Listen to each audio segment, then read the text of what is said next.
I'm Caspar Hare, and this is 2400 Introduction to Philosophy. I'm here at MIT, standing underneath the philosophy department. Above me, many people are beavering away at this activity that we call philosophy. But what is it that they're doing? What is it that you want to do in taking this course? What is philosophy? So, the best way to understand what philosophy is to start doing philosophy. And we're going to get right to that. We're going to get straight to it here. But just before we do, I'll say a brief word about what philosophy is. What philosophy is seen from a distance. So philosophers are interested in addressing certain kinds of questions, certain kinds of problems. And they're problems of a very particular kind. Philosophers are interested in questions such that, A, they're very general. They're not questions about particular things, but they're general questions. B, they're questions that are of central importance to human life. And C, they're questions such that there's no agreed upon method for answering questions of that kind. There's no consensus as to how to go about answering questions of that kind. When you've got all those three things in a problem that you're addressing, you're doing philosophy. Why on earth would you care about philosophy? Why care about that? Well, there's several reasons why you might get something out of doing philosophy. First, philosophy is the mother of all intellectual and academic inquiry. So the word philosophy comes to us from ancient Greece, where a philosopher was a lover of wisdom. And for the Greeks, almost any kind of general intellectual inquiry counted as philosophy. It didn't matter whether you were talking about the just state and the nature of justice in the state. It didn't matter if you were talking about the relationship between gods and human beings. It didn't matter if you were talking about why corks float and iron sinks. You were doing philosophy. But then something kind of funny happened, which was that specialists arose who would devote themselves to asking particular philosophical questions, and they came to agree upon the methods for asking and answering questions of that kind. And at that point, they ceased to be called philosophers. So this happened first in the ancient Greece with respect to the mathematicians. The first mathematicians were philosophers.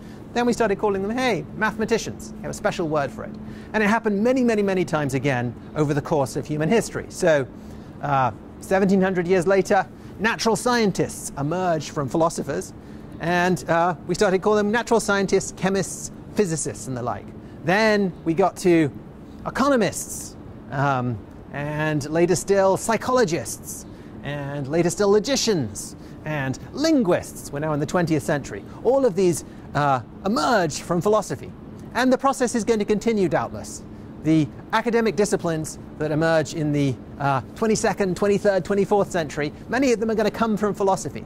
So if you study philosophy, you're really looking at the root of human intellectual and academic inquiry. It's interesting. Second reason why you might care about it. Insofar as philosophers are addressing problems where there's no instruction manual, there's no easy kind of agreed upon method for how to go about addressing a problem like that. They're trying to sort out what kinds of problems can be productively thought about and what kinds of problems can't be productively thought about. They're interested in finding out the limits of productive human thought.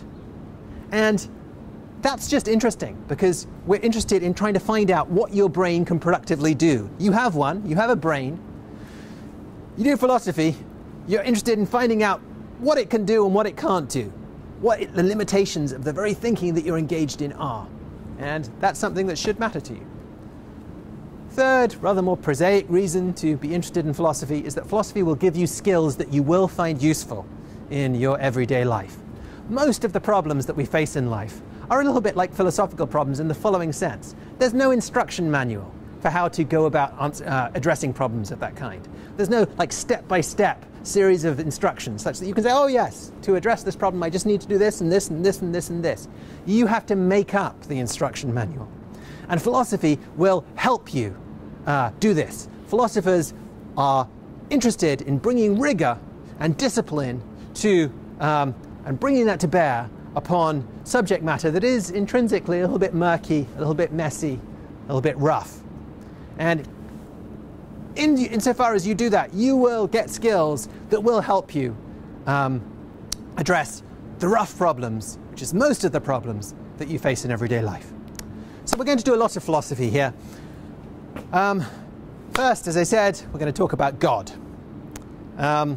Next topic will be knowledge, then consciousness, then free will, then personal identity over time.